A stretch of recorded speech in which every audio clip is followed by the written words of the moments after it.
Chapter 1. Prólogo. El príncipe dragón del mar capítulo 0. Prólogo. Una tarde muy pacífica en la ciudad de Kyoto, en Japón, un niño y una niña hablaban en un aeropuerto mientras esperaban a que el vuelo de la niña llamara a embarcar. Ise-kun, no quiero irme, decía con tristeza la pequeña, una muchachita de unos 11 u 12 años de edad, de cabello castaño corto atado en dos pequeñas coletas. Esta niña respondía al nombre de Irina Shirou, la cual estaba a punto de irse a vivir a Inglaterra. Realmente quiero quedarme, yo, no quiero alejarme de ti, Ise-kun. La niña estaba haciendo un enorme esfuerzo por no llorar, pues no quería separarse de su amigo. Vamos Irina-chan, no llores, por favor, le decía un niño pelinegro de la misma edad que Irina. El niño tenía ojos verde mar que tenían una mirada algo traviesa, aunque también melancólica según Irina. Las 24 horas, este chico era Ise Gyodo, Ise para los amigos.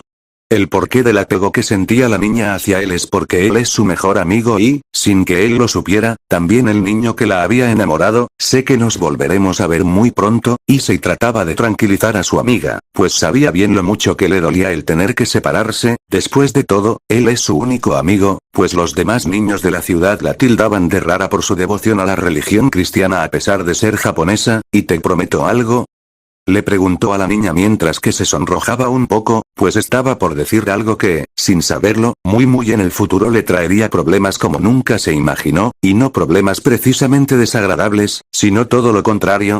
¿Qué me prometes?, preguntó un tanto dudosa Irina, pues no era nada común que su amigo se sonrojase de esa forma. Pues yo, te prometo que cuando nos volvamos a ver. Aún algo inseguro de lo que estaba por decir, el niño miró a su madre, una mujer de extraordinaria belleza, que estaba en sus 35 años y tenía el cabello rubio ondulado y ojos color gris tormenta, la cual estaba a unos metros detrás de ellos y respondía al nombre de Mayumi Gyodo, quien al ver a su hijo verla fijamente simplemente sonrió y animó a su hijo a seguir, pues sabía lo que iba a prometerle a su amiga Issei. Al ver que contaba con el apoyo de su madre, se llenó de valor y decidió seguir. Irina, yo te prometo que, cuando nos volvamos a ver y seamos mayores, me casaré contigo. Luego de decir esas tres últimas palabras, el muchachito de cabello negro desordenado cerró los ojos esperando una reacción violenta por parte de su amiga, pero lo que sucedió lo dejó abrir los ojos como platos.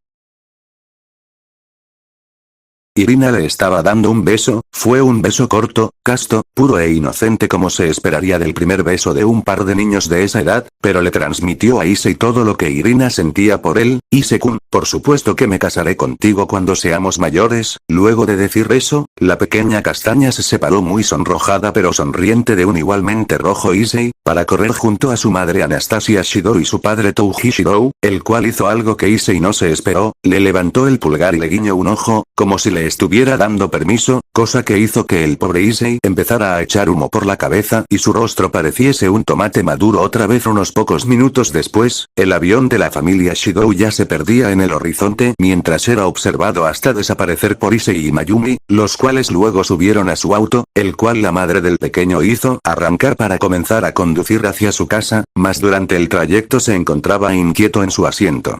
Ella la sabía que era lo que tenía, pues era algo que también padecía ella, o trastorno hiperactivo por déficit de atención. Era un problema que ambos tenían debido a su peculiar familia. Sabiendo la forma adecuada para ayudar a su hijo a relajarse, la mujer decidió tomar una ruta alterna para ir a su hogar, una que ella sabía bien que es la preferida de su hijo. Luego de unos minutos más conduciendo, el auto llegó a una zona libre de edificios que les permitía tener una vista perfecta del mar azul al fondo de unos acantilados. Sin duda la vista era increíble, y cualquiera que la viera se quedaría totalmente maravillado, pero para Issei, la vista del mar era algo realmente especial. Cuando estaba cerca del mar, el pequeño podía sentir como el aire salado lo tranquilizaba y le daba una cálida sensación de protección y comodidad. Issei realmente amaba la vista del mar de Japón, pero podría jurar que de vez en cuando podía ver como unas mujeres lo saludaban desde el fondo del agua, lo que al ver que su hijo se había relajado en su asiento mientras admiraba la vista del océano, no pudo evitar sentir algo de nostalgia por el padre de su hijo, un apuesto hombre de cabello negro alborotado, ojos verde mar que siempre estaban fijos en su amado océano, una espesa barba negra no muy larga y su eterno atuendo de pescador con camisa hawaiana. Inconscientemente, la mujer se llevó una mano a un collar con cuentas de colores que tenían varios dibujos en él y sonrió con añoranza al recordar los años que vivió en Estados Unidos, y su mente no pudo evitar pensar en los campos de fresas de Long Island al atardecer, los bosques de New York, y también, en una especie de bungalow de campamento, de color gris con una lechuza de madera tallada sobre la puerta y un número 6 en la puerta misma. Volviendo en sí, la mujer decidió que ya era momento de regresar a casa, más cuando estaba por decirle a Issei que ya era hora de regresar, pudo ver por el rabillo del ojo una especie de sombra descomunal que estaba por embestir el auto, la cual pudo esquivar gracias a sus agudos reflejos fruto del entrenamiento más intensivo que le dieron en su viejo campamento. Kaa-chan. ¿Qué pasa? Preguntaba alarmado Issei desde el asiento trasero mientras veía a su madre acelerar por la carretera escapando de una sombra musculosa que los perseguía. ¿Por qué siempre tiene que ser el toro?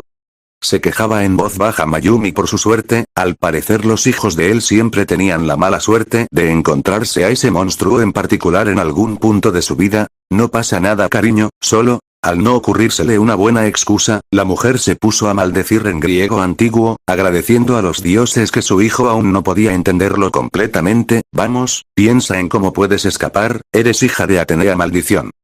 Poniendo el auto en reversa, la recién revelada semidiosa decidió chocar contra el monstruo en un intento por retrasarlo, para luego de esto apretar un botón del panel del vehículo mientras pisaba a fondo el pedal, ocasionando que en el mismo tablero del auto apareciera una pantalla que inmediatamente mostró el rostro de un adulto joven de alrededor de 20 años. El joven en cuestión tenía una sonrisa algo loca, cabello castaño enrulado, su piel era un poco más oscura que la de ella y tenía rasgos como de un elfo de Navidad estilo latino. Mayumi. ¿Qué sucede? Issei está bien. Borrando su sonrisa y poniéndose serio, el muchacho latino de la pantalla le hacía esas preguntas en griego antiguo a la mujer tras el volante al ver la expresión que tenía plasmada en el rostro. Minotauro. Dile a Kiron que envíe a Perky por Issei con la señorita Oleari. Yo lo retendré tanto como pueda. Apresúrate o te daré una paliza cuando nos veamos en los Elíseos. Le gritó en griego antiguo al joven sin darle tiempo a responder, pues la rubia había cortado la comunicación. Kaa-chan. ¿Qué está pasando? ¿Quién era él? ¿Qué fue lo que dijeron? El pequeño Issei estaba aterrado en su asiento, no entendía nada de lo que estaba pasando. Issei, escúchame bien, en cuanto lleguemos a casa, quiero que te bajes del auto, subas a tu cuarto y te metas en él. El miedo podía verse reflejado en los ojos de la mujer, pero no miedo por su vida, sino por la de su hijo, quien no podía defenderse por su cuenta del ataque de un monstruo.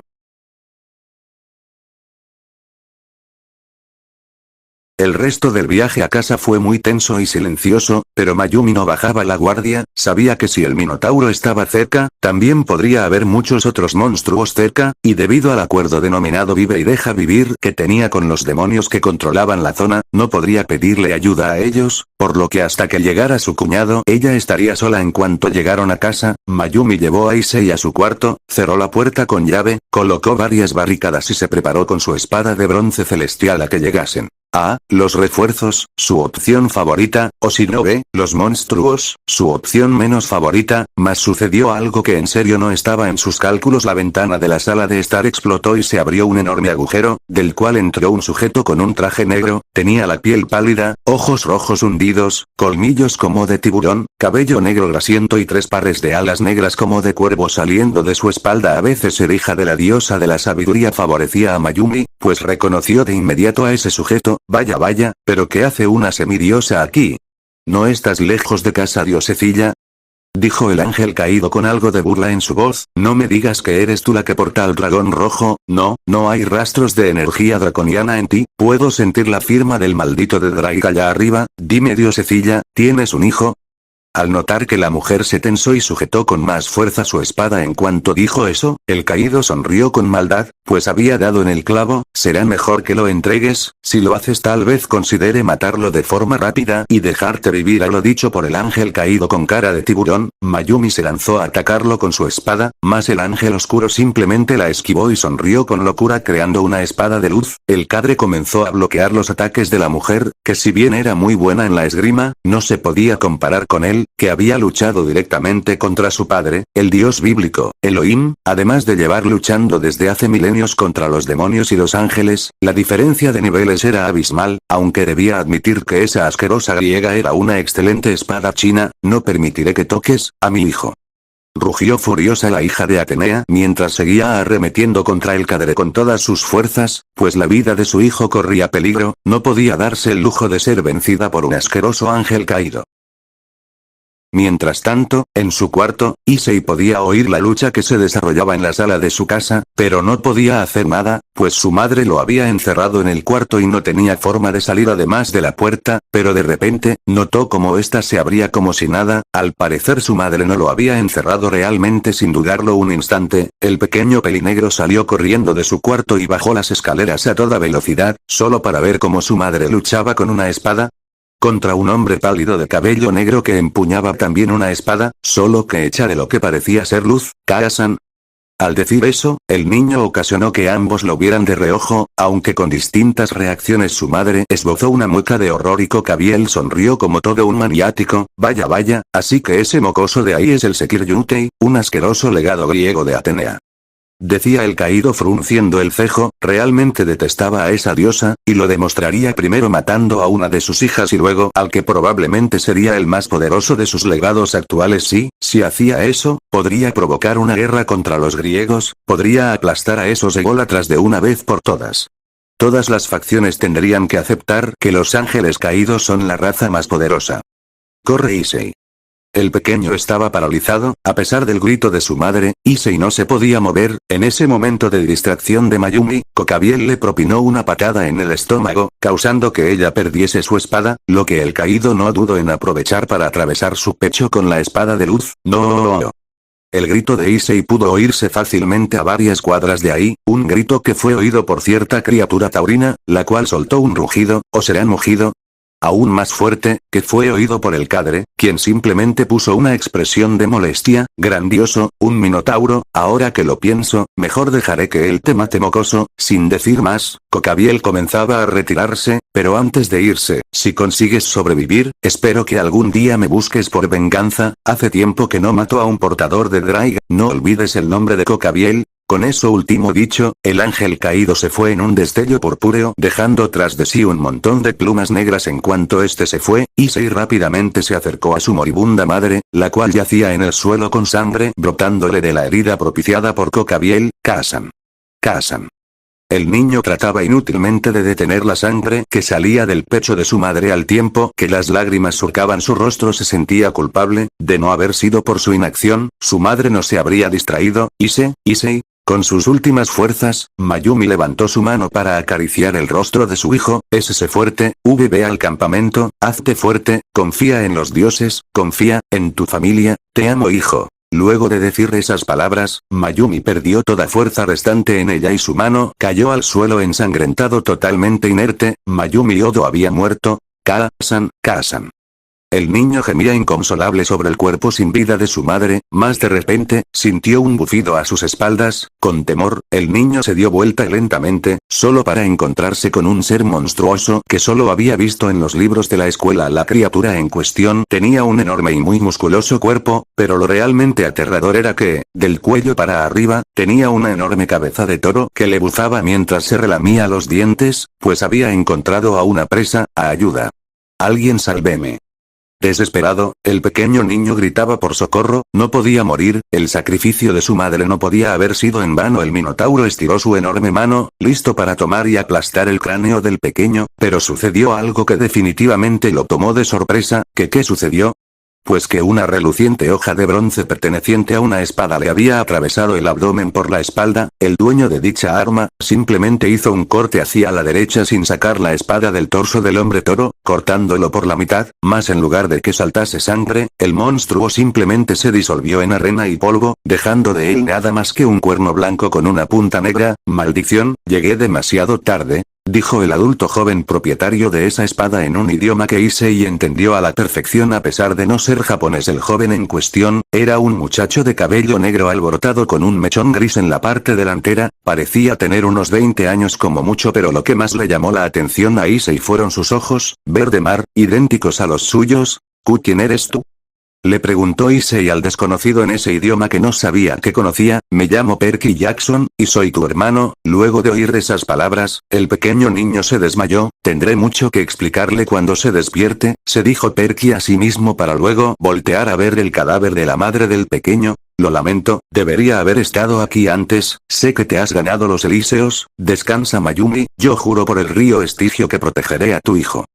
Luego de esas palabras, un trueno retumbó en el cielo, luego del cual, una brillante luz dorada envolvió el cuerpo de Mayumi, el cual desapareció en un destello, el cual se elevó a los cielos lentamente a través del hueco que había quedado en la ventana. Luego de presenciar eso, Perky volteó a ver al inconsciente Issei para luego levantarlo en sus brazos y salir de la casa en ruinas.